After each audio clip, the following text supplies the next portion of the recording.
Eu espero que isso possa beneficiar alguém de alguma forma. Esse é um vídeo direcionado a meus irmãos protestantes, certo?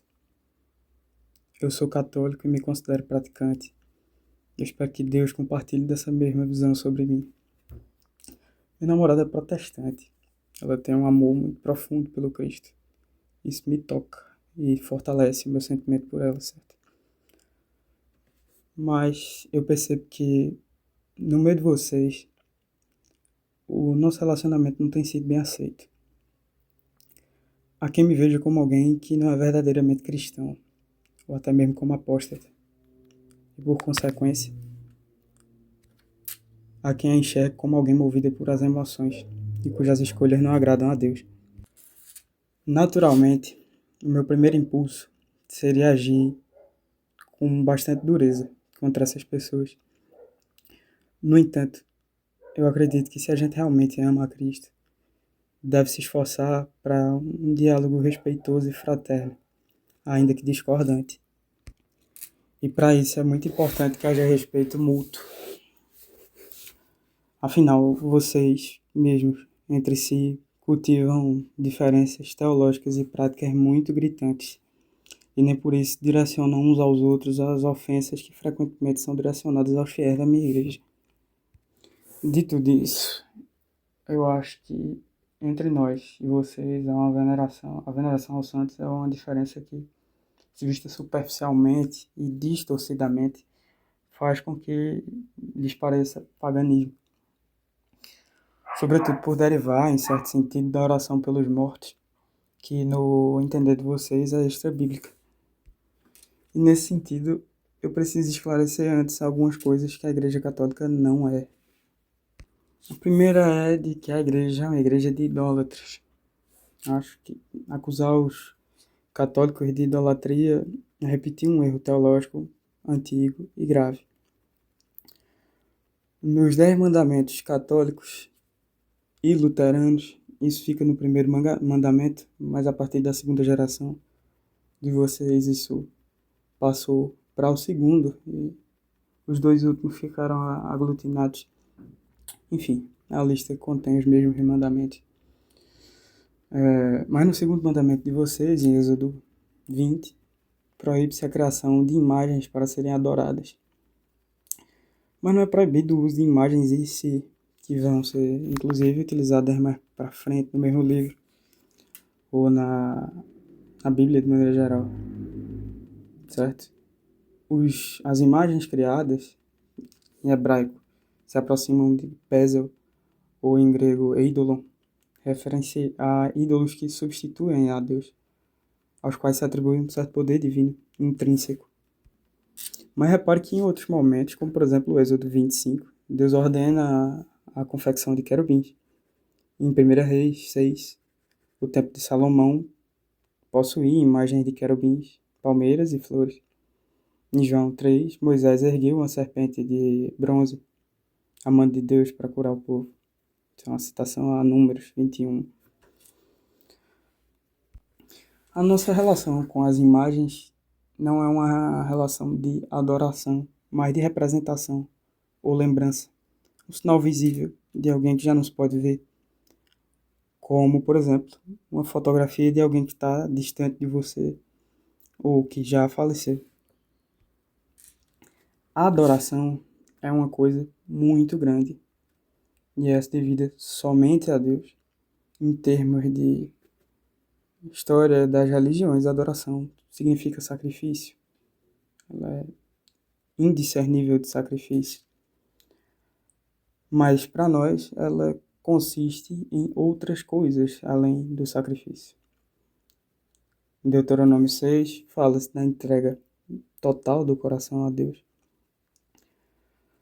Em Hebreus, fala-se de sacrifício litúrgico na entrega do Cristo. Há o reconhecimento em adoração de que Deus é o Criador e Senhor, o único Deus, nosso Senhor e nosso Deus. Na prática, os católicos adoram pela celebração eucarística, que é o ápice.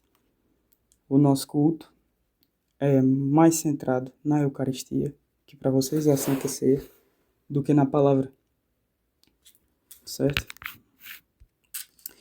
Isso porque nós interpretamos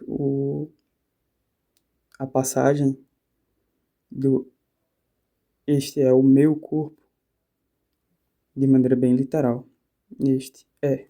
E o fazer isso em memória de mim, para designar que é aquilo que deve ser feito em memória de Cristo. Bom, essa é a nossa interpretação. A de vocês, acredito eu, que seja diferente. A adoração também se faz com oração pessoal e profunda, em que se coloca Deus como Senhor de todas as coisas e acima de todos os aspectos da vida. Por exemplo, meu Deus, eu vos amo acima de todas as coisas. Vós sois o Senhor da minha vida. Isso pode ser dito em adoração, mas em geral uma meditação sobre isso é o que se faz.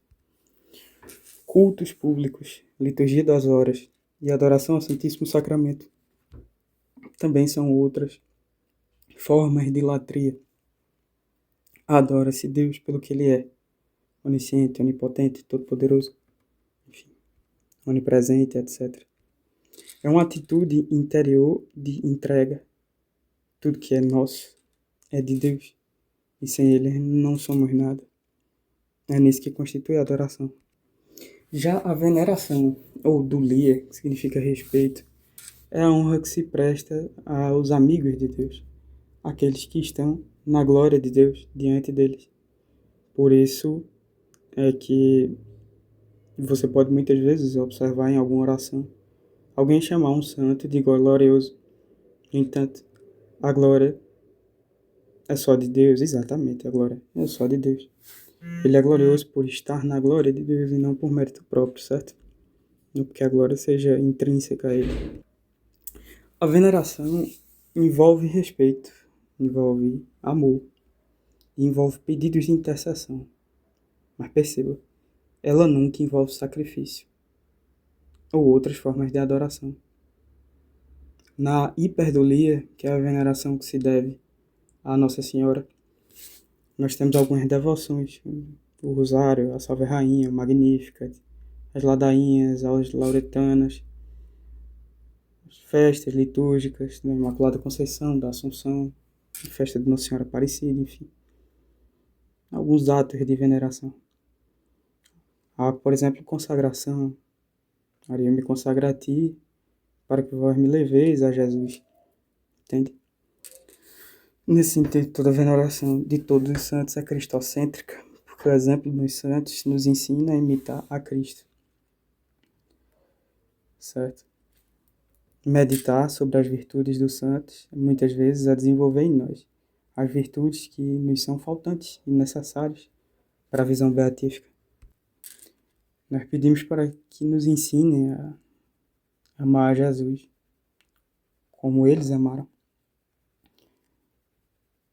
E isso se faz sobretudo com Maria. É importante dizer o caráter indiciário dessas minhas alegações. Elas são pautas, certo? São pautas em que as demais orações dirigidas aos santos seguem, por assim dizer. Mas não necessariamente será engessado ipsis literis no que eu acabei de falar. Por nos pormos de joelho, muitas vezes, diante do altar, diante das imagens ou diante de um bispo, um papa, vão caracterizar esse sinal como adoração, mas é um pouco de inocência, certo? Os gestos externos não definem o tipo de culto que se presta a alguma coisa ou alguém. Pode se ajoelhar em sinal de súplica. Betsabá ajoelha-se diante do filho, Salomão. Pode se ajoelhar como adoração, como por exemplo em Apocalipse, quando os anjos se prostram diante do trono de Deus. As velas e os incensos são para rezar, ou seja, orar. Nós oramos não só com a língua e com as cordas vocais, mas com os nossos corpos e objetos em nosso redor. Então a vela é um signo linguístico, portanto um símbolo. A vela acesa representa que Cristo é a luz do mundo. E a direção do fogo indica que a nossa oração sobe a Deus, muitas vezes com a ajuda, ou seja, intercessão de algum santo, assim como se pede entre vocês que o outro irmão reze por si. O incenso é uma parte essencial do culto a Deus no Velho Testamento e a gente usa na mesma configuração. O incenso se eleva como uma coisa agradável. Então, assim como o incenso se dirige para o alto, nós dirigimos a nossa oração a Deus. Mas é visível que muitos de vocês também se escandalizam com certas práticas populares que se misturaram ao catolicismo, sobretudo no Brasil.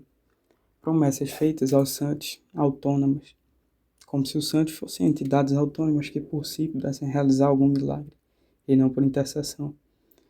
Certas misturas com caráteres espiritualistas, rezas sincréticas, benzedeiras, invocações a espíritos de luz.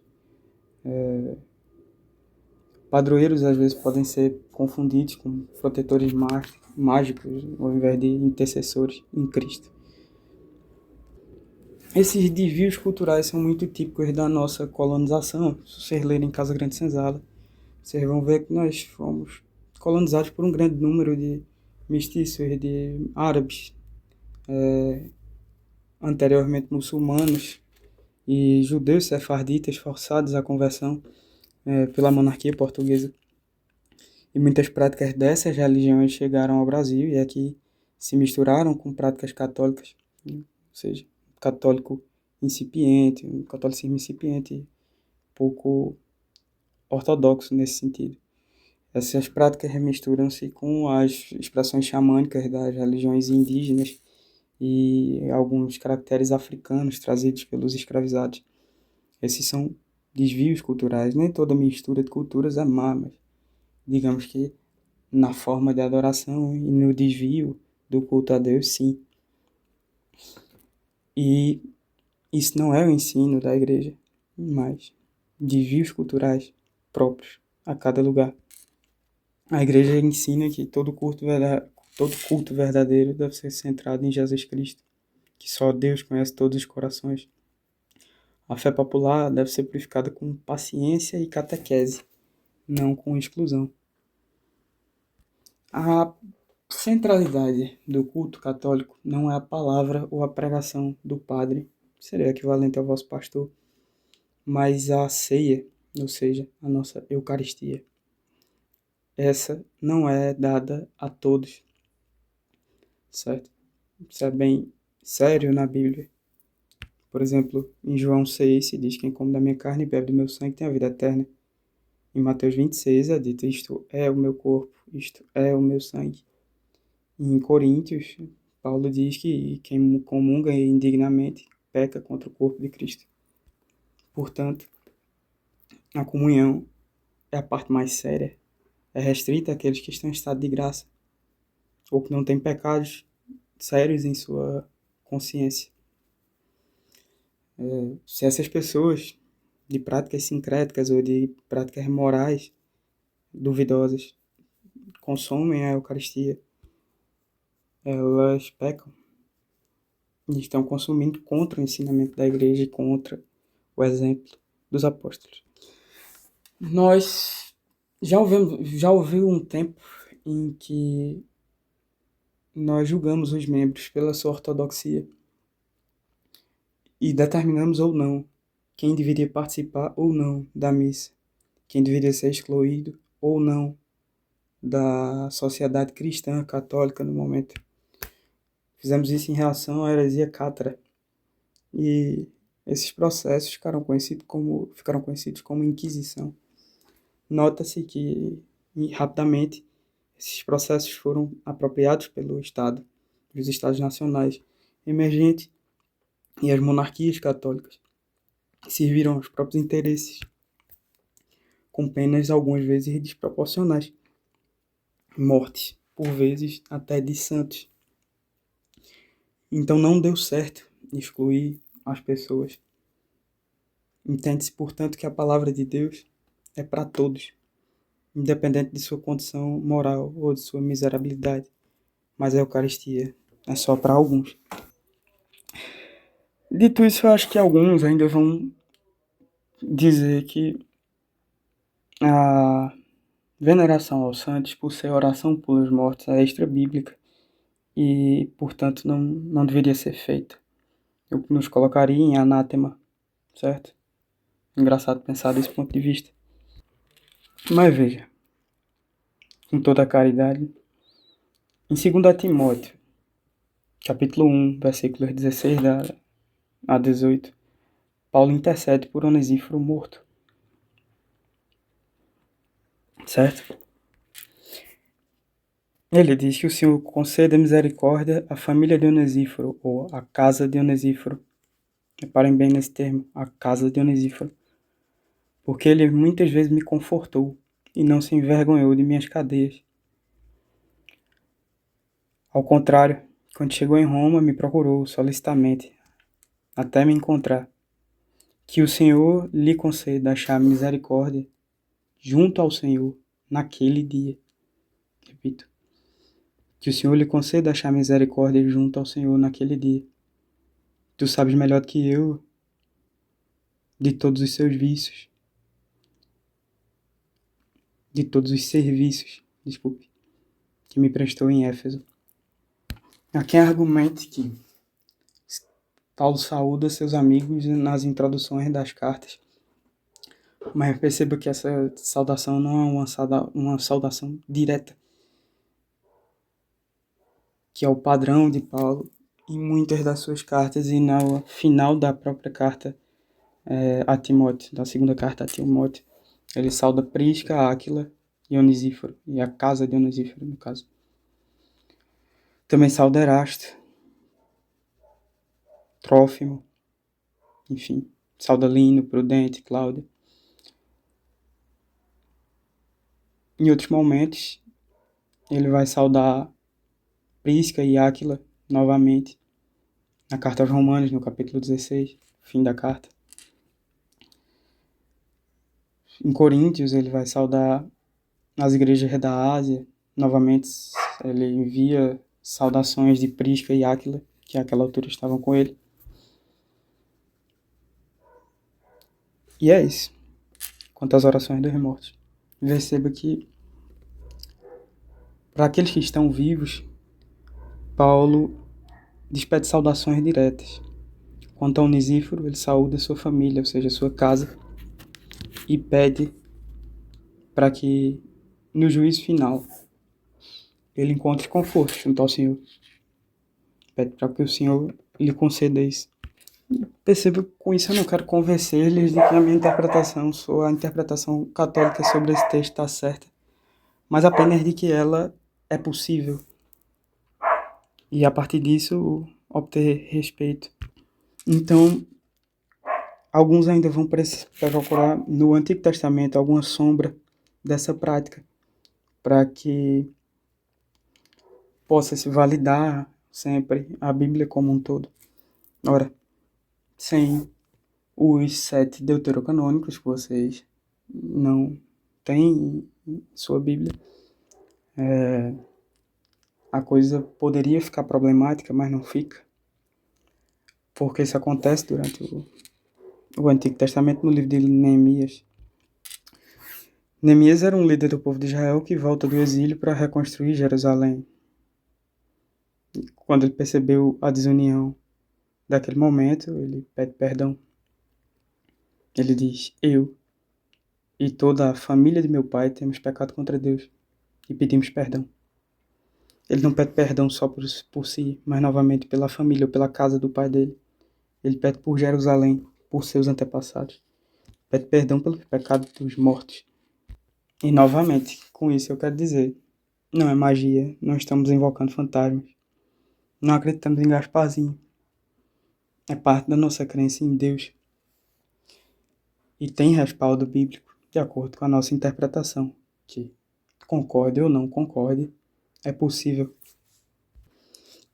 E eu sei que ainda vão ter aqueles que vão dizer, mas ainda assim, a oração pelos mortos não é uma atitude a ser praticada no cristianismo verdadeiro. Portanto, essas interpretações não são válidas. E por isso eu preciso recorrer a Santo Agostinho, patriarca, me sendo muito aceito por vocês. E Santo Agostinho, em um texto por nome de O Cuidado Devido aos Mortos, vai dizer a Paulino, o bispo que lhe provoca, vai dizer: como me dizes, achais que não é coisa vã o sentimento que leva as pessoas fiéis e religiosas a tomarem tais cuidados com seus falecidos. Adiantas ainda que não é sem motivo que a Igreja Universal mantém o costume de orar pelos mortos. Assim, pode-se concluir que é útil para o homem, após sua morte, ter uma sepultura desse gênero, providenciada pela piedade de seus familiares, onde possa contar com a proteção dos santos. Meus caros, a questão é essa. Eu não quero aqui convencê-los a participar da Igreja de Roma ou colocar qualquer coisa da fé de vocês em dúvida, no sentido. Mas veja, entre vocês há divergências doutrinárias muito profundas. Batismo infantil, dons do Espírito Santo, predestinação. No entanto, vocês reconhecem-se mutuamente como cristãos e se respeitam. Veja, a predestinação ou o livre-arbítrio cravados são antagônicos e ambos têm consequências muito grandes à fé e à prática. Nesse sentido, se não podemos concordar com as nossas interpretações, eu mesmo não concordo com a de vocês, podemos minimamente nos respeitar, tendo em vista que adoramos o mesmo Deus e nosso inimigo também é comum. É isso. Se eu errei algum versículo, por favor, relevar. Com isso, eu não espero impor absolutamente nada a ninguém, mas espero combater segregacionismos, porque se nada tem a ver com o meu Senhor, e o segregacionismo não pode ser fruto do amor a Cristo.